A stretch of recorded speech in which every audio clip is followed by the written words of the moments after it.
TV ವೀಕ್ಷಕರಿಗೆ ನಮಸ್ಕಾರಗಳು. ಒಕ್ಕಲೇರಿ ಆಂಜನೇಯ ಗುಡಿಯಲ್ಲಿ ಶ್ರೀ ಹನುಮ ಜಯಂತಿ ಕಾರ್ಯಕ್ರಮಗಳು. ಸುದ್ದಿಯ ವಿವರ. ಕೋಲಾರದ ಶಾರದಾ ಚಿತ್ರಮಂದಿರದ ರಸ್ತೆಯ ಒಕ್ಕಲೇರಿ ಆಂಜನೇಯ ಸ್ವಾಮಿ ದೇವಾಲಯದಲ್ಲಿ ಹನುಮ ಜಯಂತಿ ಸಲುವಾಗಿ ಬೆಳಿಗ್ಗೆ 7 ಗಂಟೆಗೆ ವಿಶೇಷ ಪೂಜೆ, ಪಂಚಾಮೃತ ಅಭಿಷೇಕ, ಮಧ್ಯಾಹ್ನ 12 ಗಂಟೆಗೆ ಸ್ವಾಮಿಯ ವಿಗ್ರಹವನ್ನು ಪಲ್ಲಕ್ಕಿಯಲ್ಲಿಟ್ಟು ಹೂವಿನ ಅಲಂಕಾರ, ಆಭರಣಗಳ ಅಲಂಕಾರ ಮಾಡಿ ಪೂಜೆ ಸಲ್ಲಿಸಿ ನಗರದ ಪ್ರಮುಖ ಬೀದಿಗಳಲ್ಲಿ ಮೆರವಣಿಗೆ ಮಾಡಲಾಯಿತು.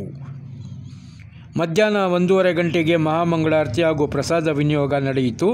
ಪೂಜಾ ಕಾರ್ಯಕ್ರಮದ ನೇತೃತ್ವವನ್ನು ಒಕ್ಕಲೇರಿ ಆಂಜನೇಯ ಸ್ವಾಮಿ ದೇವಸ್ಥಾನದ ಟ್ರಸ್ಟ್ನ ಅಧ್ಯಕ್ಷರಾದ ಎಸ್.ಕೆ. ಸುಧೀಂದ್ರ ಹಾಗೂ ಕಾರ್ಯದರ್ಶಿಗಳವರಾದ ಡಾಕ್ಟರ್ ಸತೀಶ್ ವಿ.ಎಲ್. ರವರು ನೆರವೇರಿಸಿಕೊಟ್ಟರು. ಈ ಸಂದರ್ಭದಲ್ಲಿ ಸಾವಿರಾರು ಭಕ್ತರು ಆಗಮಿಸಿ ಸ್ವಾಮಿಯ ದರ್ಶನ ಪಡೆದು ದೇವರ ಕೃಪೆಗೆ ಪಾತ್ರರಾಗಿ ಪ್ರಸಾದವನ್ನು ಸ್ವೀಕರಿಸಿದರು. ವರದಿ ಪರ್ವೀಜ್ ಅಹಮದ್.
ನಾನು ಸುಧೀಂದ್ರ, ಒಕ್ಕಲೇರಿ ಆಂಜನೇಯ ಸ್ವಾಮಿ ಟೆಂಪಲ್ ಟ್ರಸ್ಟ್ನ ಚೇರ್ಮನ್ ಆಗಿದ್ದೀನಿ. ರೈಟ್ ಫ್ರಮ್ 2006 ಇಲ್ಲಿ ಟ್ರಸ್ಟ್ ಸ್ಥಾಪನೆ ಮಾಡಿ ಟ್ರಸ್ಟಿಂದ ನಡೆಸ್ಕೊಂಡು ಬರ್ತಾ ಇದ್ದೀವಿ. ಆ್ಯಕ್ಚುಲಿ ಈ ದೇವಸ್ಥಾನ ಕಟ್ಟಿದ್ದು ನಮ್ಮ ಗ್ರೇಟ್ ಗ್ರ್ಯಾಂಡ್ ಫಾದರ್ಸು 1888ರಲ್ಲಿ. ಇದಕ್ಕೆ ಅಧಿಕೃತ ಮಾಹಿತಿ ಎಲ್ಲ ನಮ್ಮ ಸೆಕ್ರೆಟರಿಯವರಾದ ಸತೀಶ್ ಅವರು ಕೊಡ್ತಾರೆ. ನಮ್ಮಲ್ಲಿ 6 ಜನ ಟ್ರಸ್ಟೀಸು, ಒಬ್ಬ ಚೇರ್ಮನ್ನು, ಒಬ್ಬ ಸೆಕ್ರೆಟರಿ, ಒಬ್ಬರು ಟ್ರೆಸರರ್ ಇದ್ದಾರೆ. ಮುಂದೆ ನಮ್ಮ ಸೆಕ್ರೆಟರಿಗಳೆಲ್ಲರೂ ದೇವಸ್ಥಾನದ ವಿಷಯ ಡೀಟೇಲಾಗಿ ಹೇಳ್ತಾರೆ. ನಮಸ್ಕಾರ, ಧನ್ಯವಾದ ನಮ್ಮ ಎಸ್.ಕೆ. ಸುಧೀಂದ್ರ ಚೇರ್ಮನ್ ಸಾಹೇಬರಿಗೆ. ಇದು ಕೋಲಾರದಲ್ಲಿ ಶಾರದಾ ಟಾಕೀಸ್ ರಸ್ತೆಯಲ್ಲಿ ಒಕ್ಕಲೇರಿ ಆಂಜನೇಯ ಸ್ವಾಮಿ ದೇವಾಲಯ ಇದೆ. ಇದು ಒಂದು ತುಂಬ ಹಳೆಯ ಒಂದು ದೇವಸ್ಥಾನ. ಇದು ಸುಮಾರು 100 ವರ್ಷಕ್ಕೂ ಹೆಚ್ಚಿನ ಇದಕ್ಕೆ ಒಂದು ಚರಿತ್ರೆ ಇದೆ. ನಮ್ಮ ಪೂರ್ವಜರು, ನಮ್ಮ ಕುಟುಂಬದ ಪೂರ್ವಜರು ಅಂದರೆ ಒಕ್ಕಲೇರಿ ಫ್ಯಾಮಿಲಿ ಅವರು ಇದನ್ನು 1888ರಲ್ಲಿ ಸ್ಥಾಪನೆ ಮಾಡಿದರು. ಅಂದರೆ ಸುಮಾರು 136 ವರ್ಷ ಹಿಂದೆ ಈ ದೇವಸ್ಥಾನ ಸ್ಥಾಪನೆ ಆಯಿತು. ಈಗ 2004ನೇ ಇಸ್ವಿಯಿಂದ ಒಕ್ಕಲೇರಿ ನಾವು ಕುಟುಂಬದವರು ಇದಕ್ಕೆ ಒಂದು ಟ್ರಸ್ಟನ್ನು ಮಾಡಿ ಅದನ್ನು ನಾವು ರಿಜಿಸ್ಟರ್ ಮಾಡಿ ಟ್ರಸ್ಟನ್ನು ನಡೆಸ್ಕೊಡ್ತಾ ಬಂದಿದ್ದೀವಿ. ಈಗ ಹಾಲಿ ಇದರೊಳಗೆ ನಮ್ಮ ಟ್ರಸ್ಟಿನ ಚೇರ್ಮನ್ ಶ್ರೀ ಎಸ್.ಕೆ. ಸುಧೀಂದ್ರ ಅವರಿದ್ದಾರೆ. ನಾನು ಸೆಕ್ರೆಟರಿ ಆಗಿದ್ದೀನಿ ಈ ಟ್ರಸ್ಟಿಗೆ. ನಿರ್ಮಲಾ ಅನಂತರಾಮನ್ ಅಂತ ಅವರು ಟ್ರೆಷರರ್ ಆಗಿದ್ದಾರೆ. ಮತ್ತು ಇನ್ನು ಹಲವಾರು ನಮ್ಮ ಕುಟುಂಬದ ಸದಸ್ಯರು ಇದಕ್ಕೆ ಟ್ರಸ್ಟೀಸ್ ಆಗಿದ್ದಾರೆ. ಇದೊಂದು ರಿಜಿಸ್ಟರ್ಡ್ ಟ್ರಸ್ಟ್ ಇದು. ಇದನ್ನು ನಾವು ದೇವಸ್ಥಾನವನ್ನು ನಡೆಸ್ಕೊಳ್ತಾ ಬಂದಿದ್ದೀವಿ.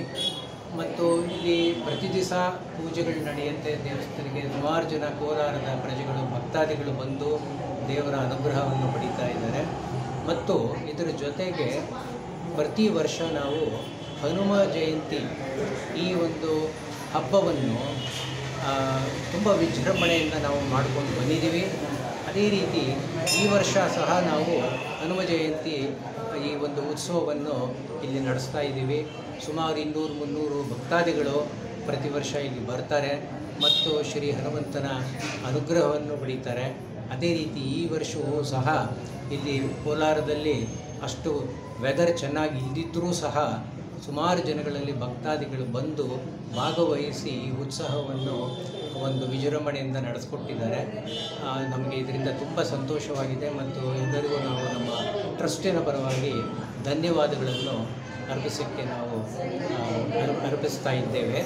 ಅದೇ ರೀತಿ ಇನ್ನು ಮುಂದೆ ನಮ್ಮ ಟ್ರಸ್ಟಿನ ಕಡೆಯಿಂದ ಈ ದೇವಸ್ಥಾನವನ್ನು ಇನ್ನೂ ಹೆಚ್ಚಿನ ಒಂದು ಉನ್ನತ ಮಟ್ಟಕ್ಕೆ ನಾವು ತಗೊಂಡು ಹೋಗಬೇಕು, ಇದಕ್ಕೊಂದು ಇಂಪ್ರೂವ್ಮೆಂಟ್ ಮಾಡಬೇಕು ಅಂತ ನಾವು ಅನೇಕ ಪ್ರೋಗ್ರಾಮ್ಗಳನ್ನು ಹಮ್ಮಿಸಿಕೊಂಡಿದ್ದೇವೆ. ಮತ್ತು ಕೋಲಾರಿನ ಜನಗಳ ಒಂದು ಸಹಕಾರದಿಂದ ಮತ್ತು ನಮ್ಮ ಒಕ್ಕಲೇರಿ ಕುಟುಂಬದ ಒಂದು ಸಹಕಾರದಿಂದ ಅದನ್ನೆಲ್ಲವನ್ನು ನಾವು ದೇವರ ಅನುಗ್ರಹದಿಂದ ಕಾರ್ಯಗತ ಮಾಡ್ತೀವಿ ಅಂತ ಶ್ರೀ ಹನುಮಂತನನ್ನು ಪ್ರಾರ್ಥನೆ ಮಾಡ್ತೇವೆ. ಬೆಳಿಗ್ಗೆಯಿಂದ ಏನೇನು ಪೂಜಾ ಕಾರ್ಯಕ್ರಮಗಳು ನಡೀತು ಸ್ವಾಮಿ? ಇವತ್ತು ಬೆಳಗ್ಗೆ ವಿಶೇಷವಾಗಿ ಇವತ್ತು ಬೆಳಗ್ಗೆ ಮೊದಲು ದೇವರಿಗೆ ಒಂದು ಅಭಿಷೇಕ ಮಾಡಿದ್ವಿ, ಪಂಚಾಮೃತ ಅಭಿಷೇಕ ಮಾಡಿದ್ವಿ. ಸುಮಾರು ಭಕ್ತಾದಿಗಳು ಈ ಅಭಿಷೇಕಕ್ಕೆ ಸಹಕಾರ ಕೊಟ್ಟಿದ್ದಾರೆ ಮತ್ತು ಟ್ರಸ್ಟಿನ ಕಡೆಯಿಂದನೂ ಅಭಿಷೇಕ ನಡೆದಿದೆ. ಅಭಿಷೇಕ ಆದ ಮೇಲೆ ನಾವು ಏನು ಮಾಡ್ತೀವಿ, ಉತ್ಸವ ಮೂರ್ತಿ ಏನಿದೆ, ರಾಮ, ಸೀತೆ, ಲಕ್ಷ್ಮಣ ಮತ್ತು ಆಂಜನೇಯ ಸ್ವಾಮಿ ಉತ್ಸವ ಮೂರ್ತಿಯನ್ನು ಒಂದು ರಥದಲ್ಲಿ ನಾವು ಕೂಡಿಸ್ಕೊಂಡು ಪ್ರಮುಖ ಬೀದಿಗಳಲ್ಲಿ ನಾವು ಅದನ್ನು ತಗೊಂಡು ಹೋಗ್ತೀವಿ. ಅನೇಕ ಭಕ್ತಾದಿಗಳು ಬಂದು ಅಲ್ಲಿ ಅವರು ನಮಸ್ಕಾರ ಮಾಡ್ತಾರೆ, ಮಂಗಳಾರತಿ ತೊಗೊತಾರೆ, ಪ್ರಸಾದ ವಿನಿಯೋಗ ಆಗುತ್ತೆ ಅವರಿಗೆ. ಮತ್ತು ಆ ರಥೋತ್ಸವ ಮುಗಿದ ಮೇಲೆ ಅಲಂಕಾರ ನಡೆಯುತ್ತೆ. ದೇವರಿಗೆ ರಥೋತ್ಸವ ನಡೀತಿರುವಾಗ ದೇವರಿಗೆ ಹೂವಿನ ಅಲಂಕಾರಗಳನ್ನು ಮಾಡ್ತೀವಿ. ಅಲಂಕಾರ ಆದಮೇಲೆ ಮಹಾಮಂಗಳಾರತಿ ಆಗುತ್ತೆ. ಇತ್ತನೇ ಮಹಾಮಂಗಳಾರತಿ ಮುಗಿದಿದೆ ಮತ್ತು ಮಹಾಪ್ರಸಾದ ವಿತರಣೆ ಶುರು ಮಾಡಿದ್ದೀವಿ. ಎಲ್ಲ ಭಕ್ತಾದಿಗಳು ಮಹಾಪ್ರಸಾದವನ್ನು ಸ್ವೀಕಾರ ಮಾಡ್ತಾ ಇದ್ದಾರೆ. ಮತ್ತು ಜೊತೆಗೆ ಸುಮಾರು ಜನ ಮುತ್ತೈದೆಯರು, ಹೆಂಗಸರುಗಳು ಭಜನಾ ಮಂಡಳಿ, ಕೋಲಾರದ ಒಂದು ಭಜನಾ ಮಂಡಳಿಯವರು ಬಂದು ಭಜನೆಯನ್ನು ಮಾಡಿದ್ದಾರೆ. ಈ ಭಜನೆ ಅನೇಕ ಸಲ ನಡೀತಾ ಇರುತ್ತೆ. ಗುರುವಾರಗಳು, ಶನಿವಾರಗಳು ಈ ಆಂಜನೇಯನ ಸಮ್ಮುಖದಲ್ಲಿ ಅವರು ಭಜನೆ ಮಾಡ್ತಾ ಇರ್ತಾರೆ. ಸೊ ಈ ರೀತಿ ಅನೇಕ ಒಂದು ರಿಲಿಜಿಯಸ್ ಆ್ಯಕ್ಟಿವಿಟೀಸನ್ನು ನಾವು ನಡೆಸ್ಕೊಂಡು ಬಂದಿದ್ದೀವಿ. ಎಲ್ಲ ಜನಗಳ ಸಹಕಾರದಿಂದ ಇವೆಲ್ಲ ನಡೀತಾ ಇದೆ.